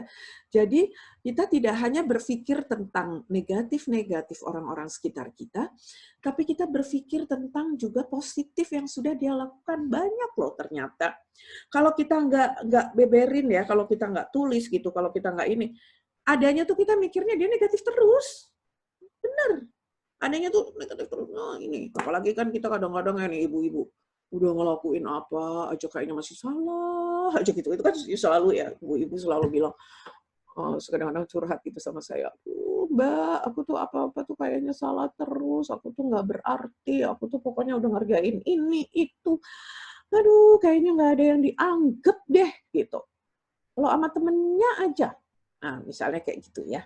Jadi, itu hal-hal yang membuat semakin konsep diri kita negatif. Semakin masuk ke tubuh kita itu. Hal-hal seperti itu, ke mindset kita. Ya. Sehingga, ya apa yang kita pikirkan tentang anak kita misalnya ya. Misalnya nih, misalnya ada yang punya anak nakal misalnya gitu. Kalau kita berpikirnya, atau kadang-kadang kan gini ya ibu-ibu, aduh anak saya tuh saya sampai sedih, nakal banget gitu kan, nggak bisa dibilangin, nggak bisa ini. Yang terjadi begitu terus. Coba deh, jangan coba maksud saya, tapi maksudnya lihatlah orang-orang yang mengalami hal-hal seperti itu. Kebetulan sih saya banyak yang curhat-curhat kan ya, jadi kadang-kadang saya melihat gitu, orang yang ini, sekalipun kita punya kekecewaan ya, misalnya sama anak kita kurang ini, kurang itu, tulis positifnya apa, positifnya anak kita apa, positifnya suami kita apa. Itu ternyata banyak. Dan itu aja yang kita explore. Itu bagian dari rasa syukur kita terhadap Allah. Gitu ya. Bahwa nggak ada yang kebetulan Allah berikan pada kita, orang-orang di sekitar kita, teman-teman yang baik-baik, terus udah gitu juga saudara-saudara kita gitu ya. Itu kan kita harus syukuri semua. Adapun ada yang tidak baik, itu kan hanya sebagian kecil ya sebetulnya gitu. Ya betul sih harus diurus gitu ya, tapi kalau saya lebih pada mengeksplor hal yang positif, kita mendoakan, kita berprasangka baik, kita berprasangka positif, alhamdulillah yang tadinya misalnya banyak kurang-kurangnya, dengan berjalannya waktu, itu akan keluar semua dari permasalahan yang negatif-negatif tadi. Jadi betul-betul kita harus yakin itu. Kita harus yakin. Sehingga kalau kita sudah biasa dengan mindset positif, maka konsep diri kita akan positif. Dan kita juga seiring dengan berjalannya waktu, bertambahnya umur gitu ya. Nah, kan kita juga jangan hidup sia-sia gitu. Ya kalau bisa ya bahagialah gitu. Lalu siapa yang bikin bahagia? Dari diri kita sendiri. Kita harus tahu potensi diri kita. Kita harus tahu dalam diri kita seperti apa. Gali potensi itu yang kita apa namanya? Kita eksplor ya. Jadi misalnya seperti ini. Saya aja lah misalnya, saya tua gitu ya, udah tambah tua. Sebetulnya nggak tua-tua amat sih. Kalau di psikologi kan nggak boleh ya bilang tua. Nggak tua-tua amat. Tapi artinya, saya menemukan bahwa saya orangnya cerewet, suka bicara, senang bicara, dan senang berbagi dengan orang lain. Gitu. Jadi kalau saya baca buku apa gitu, atau saya punya ilmu apa gitu, saya pengen cerita sama orang. Atau saya senang mendapatkan hal-hal yang positif dari orang-orang. Seperti teman saya nih, Bu Ari. Waduh, itu saya tahu persis orangnya luar biasa bagi saya gitu. Dia selalu positif, ya, dan selalu menolong orang lain dengan ininya gitu, dengan gampangnya. Kemudian dia selalu terbuka akan masalah-masalah teman-temannya, gitu ya. Jadi itu saya dan dia selalu yang istilahnya orang mungkin usia segini udah nggak kemah, udah nggak hiking, udah nggak apa gitu. Dia tetap aja gitu ya melakukan itu semua yang mungkin orang lain udah ngos-ngosan, udah apa gitu ya. Dia tetap dengan bahagianya gitu itu. Saya bahagia sekali punya teman Bu Ari satu ini. Luar biasa, sangat berbeda dari orang-orang lain. Tapi itu yang kelebihan yang dia miliki yang saya sering kalau saya lagi males, saya lagi apa gitu, saya suka inget dia gitu. Dia kan penuh semangat orangnya gitu kan ya. Jadi benar-benar saya suka inget dia. Itu menginspirasi, sangat menginspirasi. Gitu ya. Jadi dulu dia kalau naik gunung, beliau kalau naik gunung itu selalu lari. Jadi saya yang kurang apa namanya, saya yang aduh kayaknya naik gunung kayaknya gitu ya. Baru berapa ini aja udah ngos-ngosan, udah capek gitu. Saya ngelihat dia lari jadi kita kan jadi semangat gitu ya. Jadi benar-benar ini dan dia pasti sampai puncak gitu. Hebat luar biasa. Nah, kemudian jadi memperoleh kebahagiaan itu berupaya juga untuk memotivasi diri untuk bahagia. Itu penting, seperti tadi yang sudah saya ceritakan. Kemudian berjuang mendapatkan kedamaian diri. Kalau kita sudah bahagia, maka kita kan damai. Kalau kita bahagia kan kita tenang-tenang aja gitu, damai-damai aja gitu. Ya, kemudian banyak menolong orang lain. Dengan banyak menolong orang lain, maka itu menjadi energi positif yang ada pada diri kita. Gitu. Jadi nggak usah mikir deh kalau mau nolong orang, pokoknya lakukan aja. Lakukan aja pokoknya gitu. Nanti saya yakin gitu, tanpa kita minta, tanpa kita berharap balasan ya, itu akan mengalir dengan sendirinya. Balasan-balasan dari Allah itu akan mengalir dengan sendirinya kalau kita ikhlas. Ya, kemudian selalu dekat dengannya, terutama sebagai ibu. Ya, sebagai ibu. Ibu itu adalah tiangnya ya bagi keluarga. Jadi betul-betul kalau ada masalah keluarga, ada masalah yang harus tegak siapa? Memang laki-laki itu kuat, sehat, kuat apa gitu ya. Tapi kita ini yang harus bisa ke sana ke sini gitu. Emangnya suami senang kalau kita sakit? Enggak juga gitu. Jadi kita tuh harus yang kuat, bahagia, harus yang tetap eksis, harus yang tetap apa. Udah deh pokoknya Wonder Woman banget gitu kan. Ya. Tapi itu kita lakukan dengan bahagia. Kita harus lakukan dengan bahagia. Alhamdulillah kita bisa memberikan energi positif pada orang-orang sekitar kita, pada suami dan anak-anak kita. Sehingga pada saat ini seperti kalau sudah umur seperti saya, berumur seperti saya mungkin nanti lama-lama juga mengalami gitu ya. Itu ada hal-hal yang dengan perjalanan panjang hidup ini gitu, ada hal yang di ujung. Itu kebahagiaan-kebahagiaan sudah mulai tampak itu. Terurai, kebahagiaan sudah mulai tampak terurai gitu ya. Jadi, tapi kalau kita menyerah gitu, mungkin ya nggak akan terjadi yang hal seperti sekarang Jadi memang harus tough, ya. Harus benar-benar mendekat pada Allah. Kalau mendekat, yakin ada jalan. Yakin Allah selalu membersamai kita. Itu. Jadi setelah semuanya berikhtiar, ya berserah diri lah. Yang jelas berikhtiar ya. Tapi berserah diri itu penting.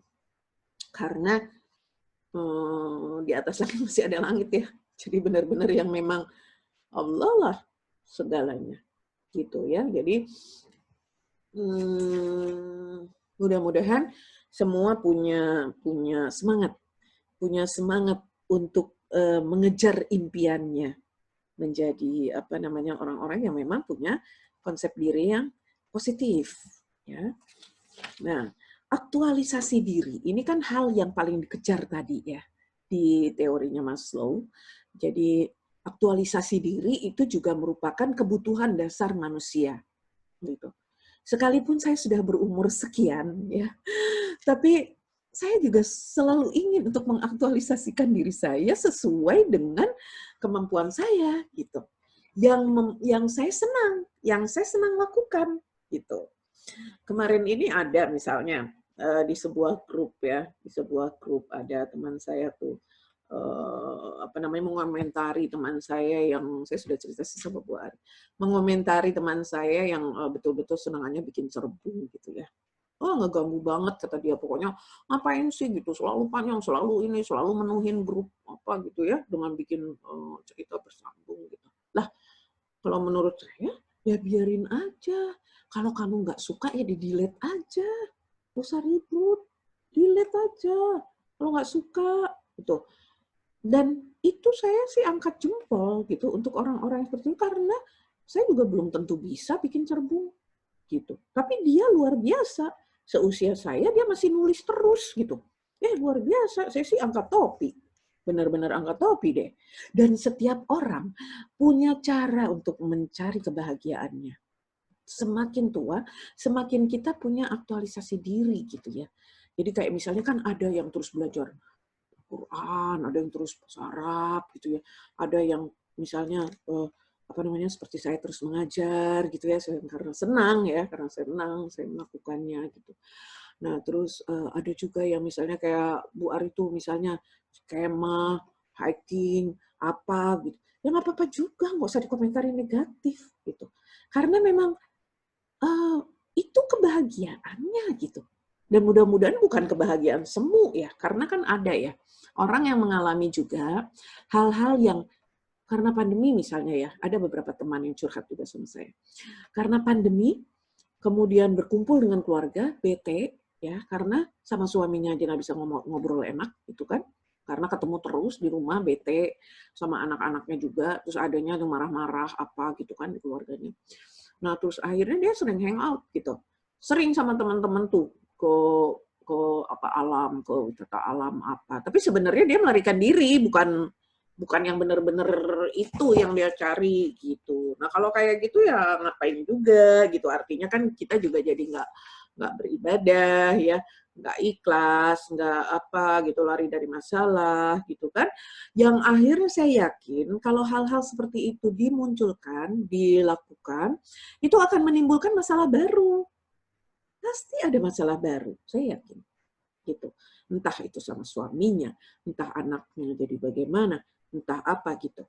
Karena itu bukan hal yang disepakati juga oleh suaminya. Kadang-kadang kan gini, kayak misalnya misalnya nih kayak Bu Ari nih pergi-pergi kemana, ya suaminya juga saya tahu karena saya kenal, suaminya juga nggak apa-apa, memang nggak apa-apa gitu, memang silahkan aja gitu.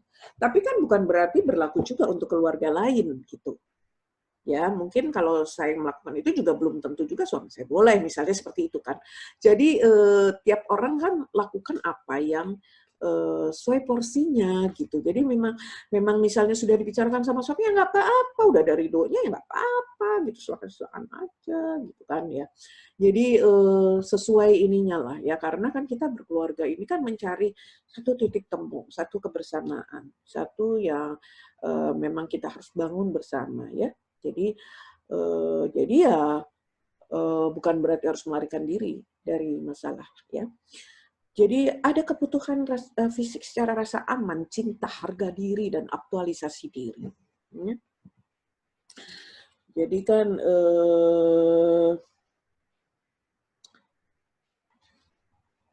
sebenarnya di dalam sana, di dalam diri kita, itu ada diri yang menunggu. Namanya, atau istilahnya self-waiting ya. Jadi ada diri yang menunggu. Bangunkan dan jadilah Anda yang baru. Diri yang menunggu itu apa? Artinya potensi-potensi itu tadi loh. Itu yang kita belum gali, yang ada di diri kita, ya. Bangunkan dan jadilah Anda yang baru. Dan jangan takut mengalami perubahan. Itu. Jangan takut gitu. Berusahalah untuk berubah, gitu. Untuk menjadi yang lebih baik, untuk mempunyai konsep diri yang lebih positif gitu.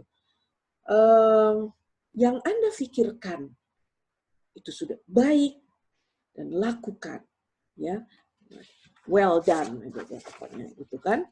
Jadi benar-benar apa namanya, sebenarnya ada itu diri yang menunggu itu ada. Saya merasakan setelah saya tua ini, setelah saya berumur ini, diri saya yang menunggu inilah yang sedang saya eksplor.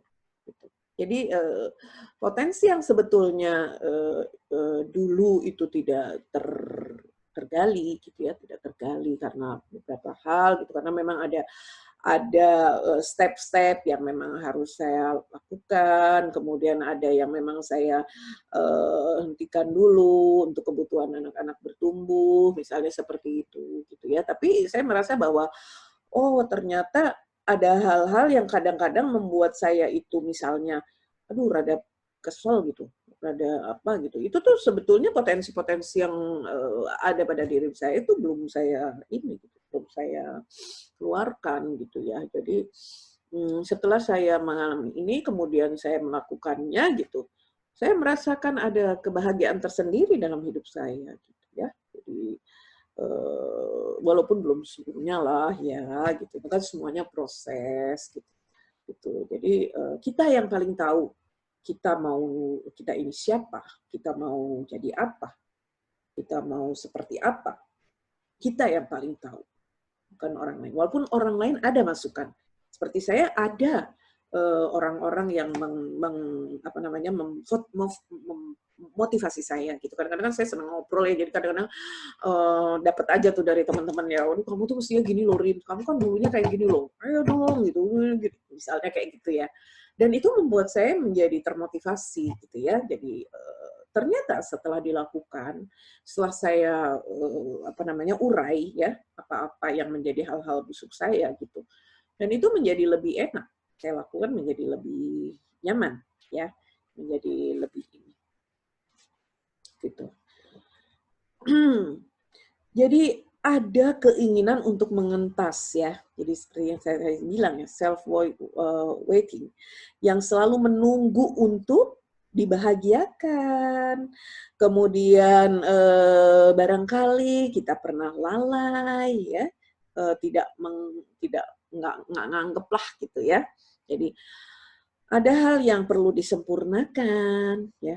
Kita juga lupa punya inner beauty, kemudian kita juga mungkin punya jiwa yang sabar, kita juga sebetulnya smart, kita punya jiwa yang tekun, gitu. Barangkali ya dari setiap orang kan beda-beda ya.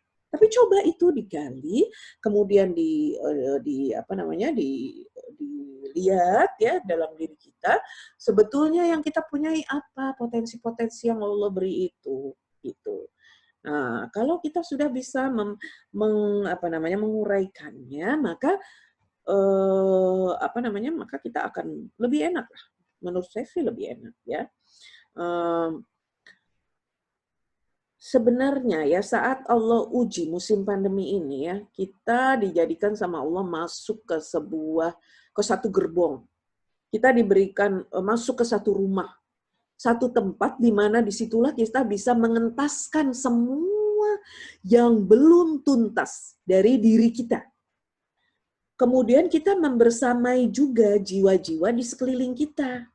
Karena baik suami atau istri atau anak itu juga ada hal-hal yang apa namanya, ada mereka juga ada self worthing-nya gitu. Semua ada. Gitu. Nah, tapi kita dulu nih, kita kita harus keluarkan dulu. Artinya kita harus tuntaskan dulu gitu ya masalah kita. Sehingga kan kita punya jiwa yang kokoh. Kalau kita sudah punya jiwa yang kokoh, maka insya Allah kita akan mampu membersamai ya kita jadi pribadi yang baru. Terus sudah gitu keluarlah gitu ya kita dari rumah itu, kita terjun bersama memberikan kekuatan. Kita memberikan kekuatan ya. Jadi ilmu yang kita dapat itu tadi dapat itu sedikit, tapi kalau kita melakukan kalau dilakukan ya nanti tugas-tugasnya udah akan mudah-mudahan lah sedikit banyak akan keluar ya dari hal-hal yang apa namanya yang tadi itu yang seperti dalam gerbong itu tadi ya, itu hal-hal yang busuk tadi itu. Nah,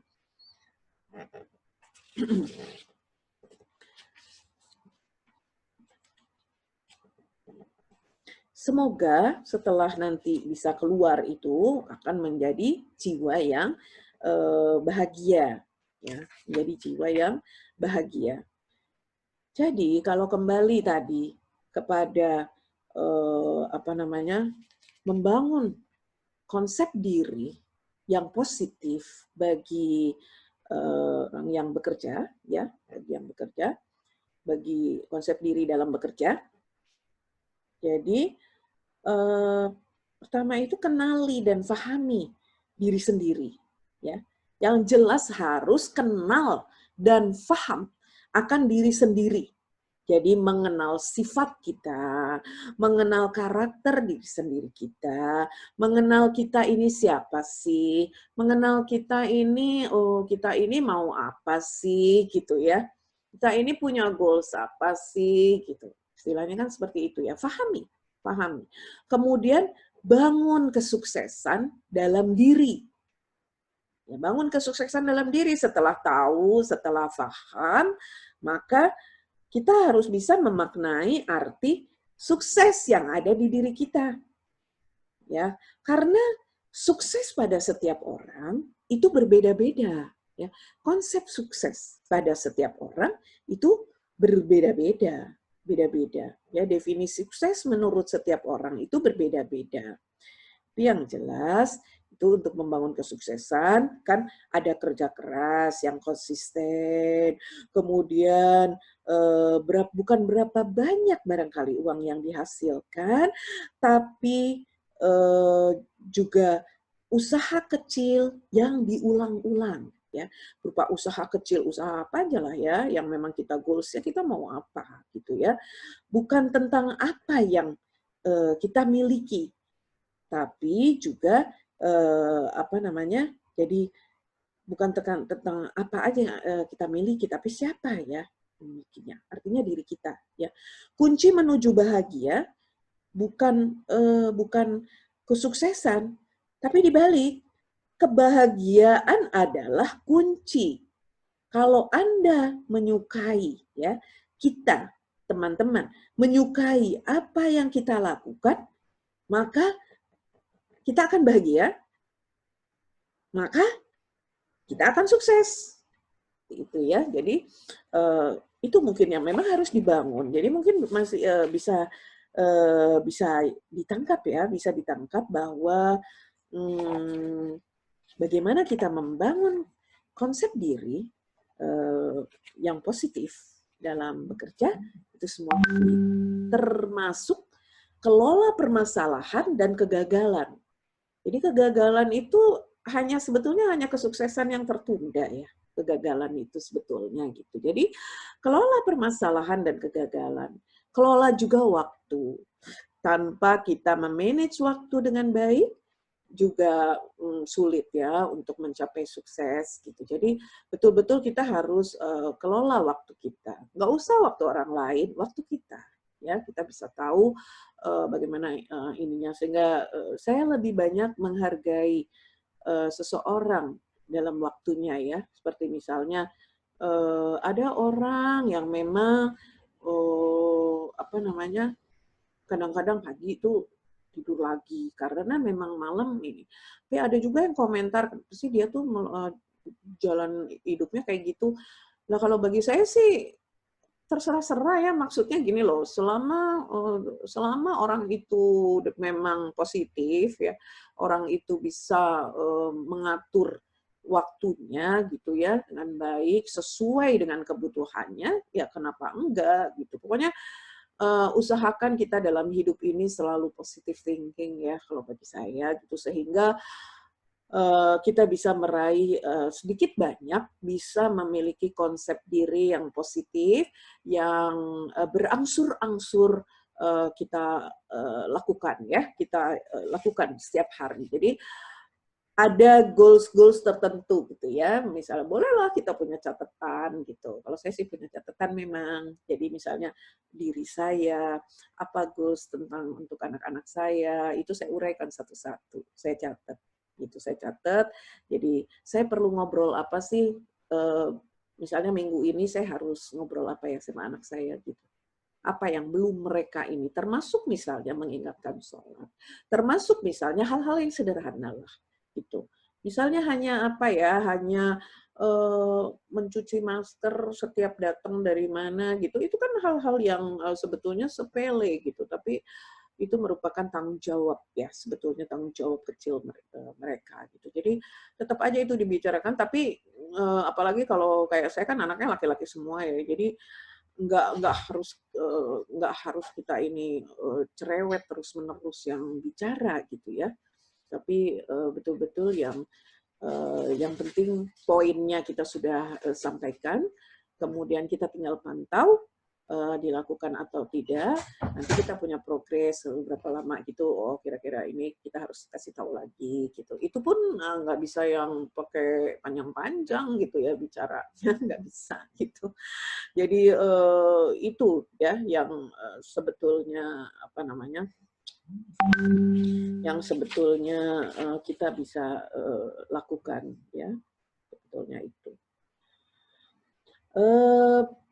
Besok di Word dan Google Classroom itu kita ada kertas kerja ya, ada kertas kerja ini untuk membuat kita nanti bisa merasakan deh bagaimana setelah membuat ini gitu. Ini sih jalan untuk menuju konsep diri yang positif sebetulnya ya, hal-hal ini kalau kita lakukan keseluruhannya gitu. Jadi puisi diriku itu buat puisi dengan menggambarkan siapa diri dalam bentuk yang positif. Semua afirmasi positif, kalimat positif. Kemudian bisa menyampaikan kelebihan dan kekurangan, ya. Jadi kadang-kadang kita kalau wawancara kerja juga ya, HRD tuh suka ini ya ngetesnya, misalnya coba Anda sebutkan 3 kelebihan, berapa kelebihan dan berapa kekurangan. Banyak rata-rata yang lebih banyak mengatakan tentang kekurangannya ya. Kelebihannya itu hanya sedikit yang disampaikan. Jadi kita memang harus sering-sering look in ya. Jadi benar-benar melihat ke dalam diri apa sih dan siapa sih kita sebenarnya gitu. Jadi itu menjadikan kita bisa mampu mengetahui diri kita sebetulnya seperti apa. Kemudian bagaimana gambaran pundi-pundi jiwamu ya. Jadi itu benar-benar yang memang ada pundi-pundi yang bolong-bolong ataukah sudah utuh gitu ya. Kemudian menulis tentang masa lalu ini membutuhkan waktu yang cukup panjang dengan tenang gitu ya, karena masa lalu dari sejak kecil sampai dewasa ya itu ditulis mengalami apa saja misalnya gitu. Dan karena menulisnya di Google Classroom, yang tahu hanya saya ya, yang lain nggak bisa tahu kecuali nanti kesimpulan bisa di-share ya, bisa itu kesimpulan ya, tapi kesimpulan yang artinya kesimpulan setelah melakukan ini semua seperti apa gitu. Jadi bukan yang apa namanya pengalamannya atau perjalanan hidup yang bisa dilakukan.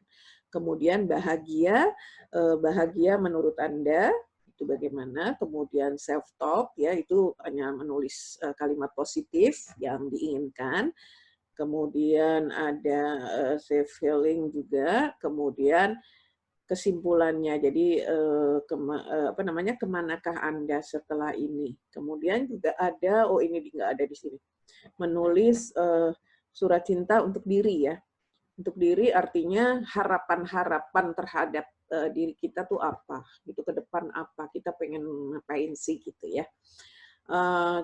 Contoh kecil aja misalnya gini ya, pengalaman anak saya misalnya kemarin itu waktu dia lagi tes waktu tes mau ke perguruan tinggi, dia tempel tuh di dinding-dindingnya gitu, terus dia gambar apa namanya? Dia gambar lambang UI gitu ya. Terus dia tempel di dinding gitu. Aku tahun segini jadi mahasiswa UI gitu. Aku tahun segini jadi mau itu ditempel ya di kamarnya. Kemudian juga dia ini itu mungkin menjadi apa ya? Kalimat-kalimat afirmasi positif yang memang mendorong dia menjadi semangat ya, untuk mendorong dia semangat belajar, untuk mendorong dia semangat ini. Ya alhamdulillah betul masuk gitu. Jadi memang itu apa namanya terjadi seperti itu. Jadi kalau kita selalu berharap pada diri kita untuk positif, gitu ya, insya Allah lah hidup kita akan bahagia, insya Allah, ya insya Allah, gitu. Sebentar ya. Nah ini sebetulnya hanya ini aja, hanya apa? Nah ini besok di Google Classroom ini seperti ini, ya jadi buat surat cinta, kemudian kesimpulan. Ini mungkin yang bisa saya apa namanya? Bisa saya uraikan ya. Bisa saya uraikan. Saya ingin kita ini ya, apa namanya?